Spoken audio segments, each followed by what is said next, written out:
Ayer lunes con ocasión de la memoria de San Atanasio y hoy con ocasión de la fiesta de los apóstoles Felipe y Santiago, tenemos ocasión de profundizar en la figura de Jesús, en el credo, en la doble realidad de la dinámica de la historia de la salvación, que es una manifestación de Dios, una comunicación de Dios, como nos recuerda la teología dialógica, ¿no? Dios que se manifiesta y nosotros que le respondemos. Tiene que ser un diálogo, tiene que ser un encuentro con el Señor. La verdadera fisonomía de Jesús, verdadero Dios y verdadero hombre, se va haciendo presente en la historia de la salvación, toda vez que nosotros, a través del anuncio de la palabra, hacemos experiencia del resucitado. En la primera lectura de la fiesta de hoy, Pablo hace la tradición, el querigma, Jesús que murió, resucitó, que fue sepultado, lo que recibo lo entrego, dice Pablo. El querigma, que es el credo superconcentrado. Vieron que ahora tenemos remedio superconcentrado.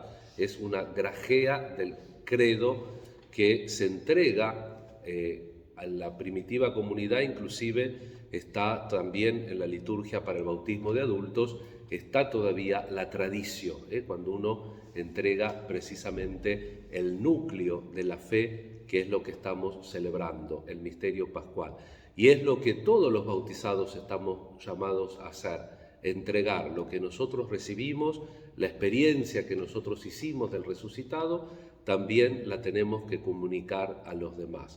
Y hoy celebramos a dos apóstoles que lo han hecho, Felipe, que tiene un protagonismo importante en el Evangelio de San Juan, nacido en Betsaida, como su nombre lo indica, de origen griego. ¿Se acuerdan que en el contexto de la multiplicación de los panes, unos griegos quieren hablar con Jesús y se acercan a Felipe por la afinidad de procedencia? Y como nos recuerda la liturgia de hoy, Felipe hace que Jesús nos enseñe esta identidad de él con el Padre. Muéstranos al Padre. Felipe, hace tanto tiempo que estoy con ustedes y no me conocen. ¿No crees que yo estoy en el Padre y que el Padre está en mí? La identidad. Otra vez seguimos profesando esta fe en Jesús, que es la segunda persona de la Santísima Trinidad que se encarna para nuestra salvación.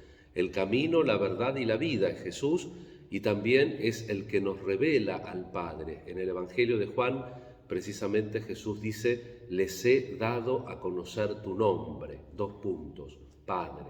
La revelación de la paternidad de Dios sobre cada uno de nosotros.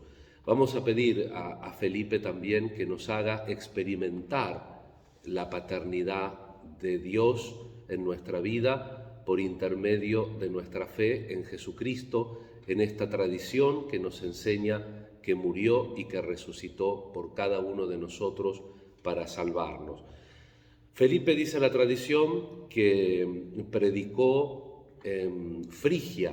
Frigia era la provincia, prácticamente toda la provincia de Anatolia, en Asia Menor, un círculo en el medio del mapa que incluye parte de lo que hoy está en conflicto, parte de Ucrania, parte del este de Rusia. En toda esa zona predicó Felipe. Le encomendamos también que el Evangelio muestre y llegue hasta las consecuencias de una voluntad entregada, de una voluntad que busque cumplir los mandamientos, de una voluntad que exprese la filiación, por tanto la hermandad, y como dice el Sermón de la Montaña, que seamos capaces nosotros también, los hombres y mujeres de nuestro tiempo, de trabajar efectivamente por la paz en cada uno de nosotros, en nuestras comunidades y en el mundo que tanto lo necesitan.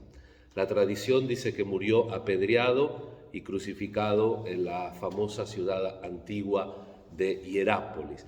Y luego Santiago el Menor, como nos dice Pablo, una de las columnas de la Iglesia que permaneció. Quisiera rescatar solamente de Santiago, que dice la tradición que murió despeñado del templo, cayendo de rodillas y como todos imitando de verdad al Señor, perdonando a aquellos que le quitaban la vida a los agresores. Aprender de Santiago lo que rescatan los padres de la Iglesia, los primeros escritores eclesiásticos, que nos hablan de su testimonio de humildad, de austeridad, de mansedumbre. San Juan Crisóstomo dice que era tan humilde que estaba siempre así con lo sencillo, con lo de cada día, que las rodillas de él se parecían a las rodillas de los camellos, de austero que era, y que había conseguido llegar a la gente y sobre todo el primer obispo de Jerusalén, a muchos, inclusive del Sanedrín, precisamente por su austeridad y por su humildad. Algunos comentadores dicen que tal vez Pablo con su elocuencia hubiera producido un desastre en Jerusalén, pero sin embargo con la austeridad y con la humildad de Santiago el Menor pudo llegar la fe al núcleo también de la religión judía. Y de hecho la tradición nos indica que esta precipitación del templo, esta muerte, se produce porque precisamente como tenía tanta ascendencia sobre los notables y el pueblo, el Sanedrín le pide que desautorice la fe de Jesucristo, que deje de predicar a Jesucristo y lógicamente no puede hacerlo. Como dice San Pablo, ay de mí si no anunciara el Evangelio.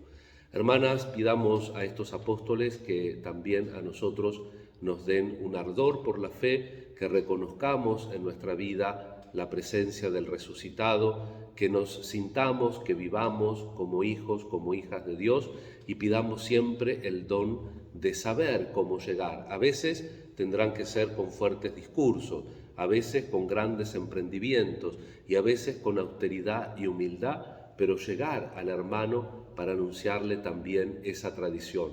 Lo que he recibido, eso mismo entrego. No dejemos nunca en nuestras obras de anunciar el Evangelio de Jesús. Que así sea.